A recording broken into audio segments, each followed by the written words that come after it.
नमस्ते बच्चों, आइए आप सभी का स्वागत है। कक्षा 8 की विज्ञान की क्लास हम ले रहे हैं और मैं हूं आपके science teacher doctor Jyoti Sharma. तो बच्चों आइए जो अब हम लेसन शुरू करने जा रहे हैं क्विक रिवीजन के रूप में, वो है पार्ट 3 कोयला और पेट्रोलियम। ठीक है बच्चों, तो आइए स्टार्ट करते हैं। पहला प्रश्न है, प्राकृतिक संसाधन कितने प्रकार के होते हैं? तो बच्चों प्राकृतिक संसाधन का क्या मतलब है? प्राकृतिक संसाधन का मतलब होता है कि वे संसाधन जो हमें जीवन के लिए आवश्यक है, जीवन जीने के लिए आवश्यक हैं, वे संसाधन जो प्रकृति हमें उपलब्ध करवाती है जीने के लिए, हमारे जीने के लिए, तो ऐसे जो संसाधन होते हैं वो प्राकृतिक संसाधन कहलाते हैं। जैसे वायु है बच्चों, धूप है, मिट्टी है, ये सभी जो होते हैं वो प्राकृतिक संसाधनों की श्रेणी में आते हैं बच्चों। ठीक है, तो प्राकृतिक संसाधनों को दो प्रकारों में बांटा गया है, अक्षय प्राकृतिक संसाधन और समाप्त होने वाले प्राकृतिक संसाधन। अक्षय प्राकृतिक संसाधन, जैसा कि नाम से ही पता चल रहा है, अक्षय। अक्षय का मतलब उन्हें कुछ नहीं होता, आप कितना भी यूज कर लें उन्हें, वो कभी समाप्त नहीं होंगे। तो ऐसे वाले जो प्राकृतिक संसाधन है वो अक्षय प्राकृतिक संसाधन कहलाते हैं। आप देखिए, वायु का कितना भी उपयोग कर लीजिए, धूप का, सूर्य के प्रकाश का आप कितना भी उपयोग कर लीजिए, जल का आप कितना भी उपयोग कर लीजिए, ये कभी भी समाप्त नहीं होंगे बच्चों। ठीक है, इसी तरह से दूसरा जो होता है वो होता है समाप्त होने वाले प्राकृतिक संसाधन।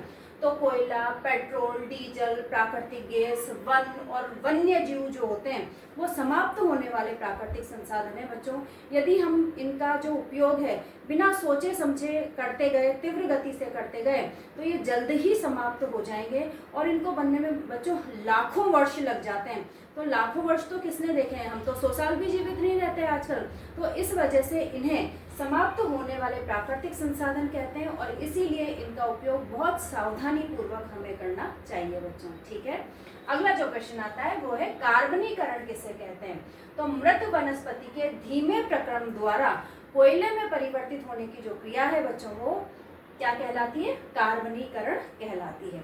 अगला क्वेश्चन है कि कोयले व पेट्रोलियम का निर्माण किस प्रकार हुआ? ये बहुत इंपॉर्टेंट क्वेश्चन है। सिर्फ कोयले का भी निर्माण पूछ लिया जाता है और सिर्फ पेट्रोलियम का भी निर्माण पूछ लिया जाता है बच्चों। ये क्वेश्चन लगभग आता ही है।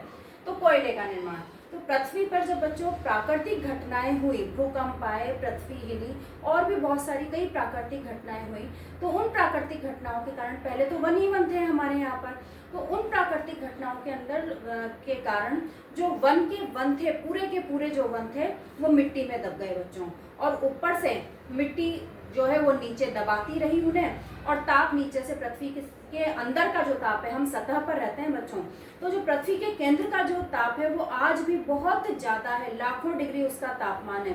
तो जैसे जैसे वो पृथ्वी के अंदर जाते गए, केंद्र की तरफ बढ़ते गए, तो उनके ऊपर ताप भी बढ़ता गया और ऊपर से दाब भी बढ़ता गया। तो ताप और दाब के बढ़ने के कारण वायु उन्हें मिल ही नहीं रही थी। तो वायु की अनुपस्थिति और ताप व दाब बढ़ने के कारण जो वनस्पति थी, मृत वनस्पति, वो किस में बदल गई बच्चों? कोयले में बदल गई। तो पूरे के पूरे वन होने के कारण आज जो कोयला मिलता है हमें, वो खानों के रूप में मिलता है बच्चों। ठीक है, तो इस प्रकार तो कोयले का निर्माण हुआ। और पेट्रोलियम, अब वन तो जो थे, मृत वन बदले जो, वो तो कोयले में परिवर्तित हो गए, लेकिन जो जीव जंतु थे सागर में, समुद्र में, जल में रहने वाले जो जीव जंतु थे, वो जीव जंतु जब मृत हो गए तो और चट्टानों में फंस गए, पानी के ऊपर वो तैरने लगे और लाखों वर्षों बाद, जैसे कि मैंने बताया कि ताप और दाब जो है वो बढ़ता गया, वायु उन्हें नहीं मिली, अवायुवीय परिस्थितियों के कारण और ताप दाब बढ़ने के कारण वो जो जीव जंतु थे वो पेट्रोलियम में परिवर्तित हो गए। ठीक है बच्चों, तो इस वजह से, क्योंकि इनको बनने में लाखों वर्षों का समय लगा, इसलिए हम कोयले व पेट्रोलियम को जीवाश्म ईंधन भी कहते हैं और ये समाप्त होने वाले प्राकृतिक संसाधन है बच्चों। ठीक है, कई बार क्वेश्चन ये पूछ लिया जाता है कि कोयले और पेट्रोलियम को जीवाश्म ईंधन क्यों कहा जाता है? तो इसीलिए कहा जाता है बच्चों क्योंकि ये किसके जीवाश्म, जीवाश्म यानी कि जो जीव मर गए हैं और उनकी कुछ चीजें हमें लाखों वर्षों बाद प्राप्त होती हैं। तो ये जीव कभी के मर गए और लाखों वर्षों में ये हमें पेट्रोल के रूप में और कोयले के रूप में मिल रहे हैं और अगर हम इनका उपयोग करेंगे तो ये जल्दी ही समाप्त हो जाएंगे, इसलिए इन्हें जीवाश्म ईंधन कहा जाता है। ठीक है, जैसे अगर क्वेश्चन ये भी आ जाए कि दो जीवाश्म ईंधनों के उदाहरण दीजिए आप, दो, हाँ बिल्कुल ठीक, दो जीवाश्मी ईंधनों के उदाहरण दीजिए। क्या लिख सकते हैं आप? कोयला लिख सकते हैं, पेट्रोल लिख सकते हैं, डीजल लिख सकते हैं, कुछ भी लिख सकते हैं बच्चों, ठीक है। अगला जो क्वेश्चन है कि पेट्रोलियम क्या है, तो बच्चों ये वही वाला क्वेश्चन है कि पेट्रोलियम क्या है। तो जो जीव जंतु जो पेट्रोलियम में परिवर्तित हुए वो जीव जंतु हमें गहरे रंग के तेलीय द्रव के रूप में मिलते हैं। अब पेट्रोलियम बन गया ना उनका, तो पेट्रोलियम कैसा है कि गहरे रंग का तेलीय द्रव है जो विभिन्न संगठकों जैसे पेट्रोल, डीजल, पेट्रोलियम गैस, स्नेहक तेल, पैराफिन मोम आदि से मिलकर बना होता है। तो ये जो पेट्रोल, डीजल, ये सारी चीजें वो तो बाद में प्राप्त अलग की जाती है इससे, लेकिन जो पहले हमें मिलता है चट्टानों से, जो हमें मिलता है जिसे हम खोद कर निकालते हैं कुएं से, तो वो पेट्रोलियम ही होता है बच्चों, और इसकी बहुत अप्रिय गंध होती है, ठीक है। अगला क्वेश्चन इसी का ही जो क्वेश्चन के रूप में मैंने नहीं लिखा है, ऐसे इसको लिखा है कि पेट्रोलियम के जो ये विभिन्न संगठकों से मिलकर बना है, तो विभिन्न संगठकों को पृथक करने का जो प्रक्रम है वो परिष्करण कहलाता है। रिक्त स्थान में पूछ लिया जाता है कि परिष्करण किसे कहते हैं, तो पेट्रोलियम से जब विभिन्न संगठक पृथक किए जाते हैं तो इस प्रक्रम को ही परिष्करण कहते हैं। और ये कार्य किसके द्वारा संपादित किया जाता है, तो पेट्रोलियम परिष्करणी होती है एक, उसकी सहायता से ये कार्य संपन्न करवाया जाता है बच्चों। क्लियर है। हमारा जो अगला प्रश्न है बच्चों वो है पेट्रोलियम को काला सोना क्यों कहा जाता है। तो अभी बच्चों हमने पढ़ा कि पेट्रोलियम से हमें डीजल, पेट्रोल, प्राकृतिक गैस, बहुत सारी चीजें प्राप्त हो रही थी। इसके अलावा जो इससे प्राप्त संगठकों का उपयोग है, ये जो सारी चीजें प्राप्त हुई ईंधन के रूप में तो हम इनका उपयोग करते ही हैं, इसके अलावा इनका उपयोग और किसमें है, अपमार्जक, रेशे, पॉलीथीन और अन्य मानव निर्मित प्लास्टिक बनाने में इन सारे संगठकों का उपयोग किया जाता है। तो अपने बहुत अधिक व्यावसायिक महत्व के कारण इसको जो है पेट्रोलियम को हम काला सोना भी कहते हैं, क्योंकि बच्चों आपको पता है कि सोना तो वैसे ही बहुत महंगी धातु है, तो और बहुत महंगे में और बहुत आकर्षण होता है इसका, तो इस वजह से इसे, क्योंकि इसका रंग काला भूरा होता है, इसलिए इसे काला सोना कह दिया जाता है, ठीक है। नेक्स्ट जो क्वेश्चन है कि भारत में पेट्रोलियम के कुएं किन किन स्थानों पर हैं, ये वाला प्रश्न बच्चों आपके रिक्त स्थान में पूछ लिया जाता है। तो भारत में पेट्रोलियम के कुएं असम में है, गुजरात में, बॉम्बे हाई, गोदावरी तथा कृष्णा नदियों के बेसिन पर हैं। विश्व का जो पहले तेल का कुआं जो बनाया गया बच्चों, ये भी रिक्त स्थान में पूछा गया प्रश्न है कि विश्व का जो पहले तेल का कुआं कहाँ पर ड्रिल किया गया, कहाँ पर खोदा गया, तो पेंसिल्वेनिया जो कि अमेरिका में है, वहां पर विश्व का पहले तेल का कुआं जो है वो खोदा गया। नेक्स्ट जो है कि पक्की सड़कों का निर्माण में कौन सा पेट्रोलियम उत्पाद काम में आता है, तो बिटुमेन जो होता है वो पक्की सड़कों के निर्माण में प्रयोग में लिया जाता है। अगला क्वेश्चन है कि स्वच्छ पेट्रोल ईंधन के रूप में सीएनजी की व्याख्या कीजिए। बच्चों सीएनजी का मतलब होता है संपीड़ित प्राकृतिक गैस। कई बार रिक्त स्थान में इसका पूरा नाम भी पूछ लिया जाता है। तो बच्चों जो प्राकृतिक गैस उस पेट्रोलियम के ऊपर, पेट्रोलियम निकलने से पहले प्राकृतिक गैस हमें प्राप्त होती है जब हम ड्रिल करते हैं कुआं, तो उस गैस से दो तरह की गैसें बनाई जाती है। एक तो सीएनजी जिसे संपीड़ित प्राकृतिक गैस कहा जाता है, कंप्रेस्ड नेचुरल गैस, और दूसरी होती है एलपीजी, द्रवित पेट्रोलियम गैस, जो कि हमारे सिलेंडरों में भरी जाती है जिससे हमारे गैस के चूल्हे चलते हैं, ठीक है बच्चों। तो सीएनजी जो है और एलपीजी दोनों ही जो गैसें हैं वो प्राकृतिक गैस के ही दो रूप हैं, और ये बहुत प्रदूषण रहित प्राकृतिक ईंधन है। प्रदूषण रहित क्यों कहा बच्चों, क्योंकि इनसे कोई धुआं नहीं निकलता। जब हम इन्हें जलाते हैं तो इनसे कोई धुआं नहीं निकलता, कोई राख नहीं बचती इनसे। जब हम लकड़ी और कोयला जलाते हैं तो पीछे देखिए कि राख बचती है, धुआं निकलता है, तो न तो इनसे कोई धुआं निकलता, न पीछे कोई राख बचती है।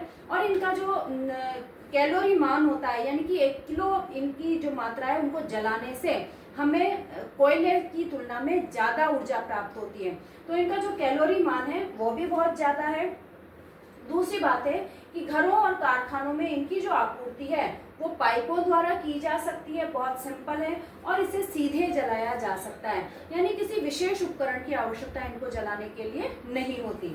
इसलिए सीएनजी बोले या फिर एलपीजी बोले, दोनों ही स्वच्छ पेट्रोल ईंधन जो है वो माने जाते हैं, ठीक है बच्चों।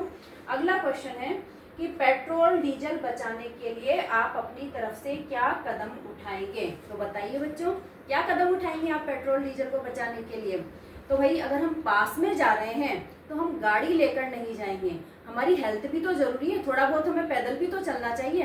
तो अगर हम पास में ही कहीं जा रहे हैं, 1-8 किलोमीटर जा रहे हैं, तो हम पैदल ही वहाँ पर चले जाएंगे। ठीक है बच्चों, गाड़ी से जा रहे हैं तो कहीं रुकना पड़े, कहीं वेट करना पड़े, सिग्नल्स आ जाए, लाइट सिग्नल्स, तो हमें गाड़ी को बंद कर देना चाहिए। ठीक है, गाड़ी को न तो बहुत तेज गति से चलाना चाहिए और न बहुत धीमे गति से चलाना चाहिए, मीडियम स्पीड जो है वो हमारी गाड़ी की होनी चाहिए। और अगला है कि जो टायरों में जो हवा का दबाव रहता है और हमारी गाड़ी का जो रख रखाव है, वो दोनों ही हमें निश्चित समय पर बहुत अच्छी तरह से उनकी देखभाल करनी चाहिए। तो ये सारी चीज़ें अगर हम करेंगे, और एक लास्ट बात और, अगर एक ही मोहल्ले में से या हम 4 फ्रेंड्स हैं और हमें एक ही जगह पर जाना है, आसपास रहते हैं या रास्ते में ही कहीं रहते हैं, तो हम अलग अलग गाड़ियों का उपयोग ना करके एक ही गाड़ी का उपयोग करेंगे।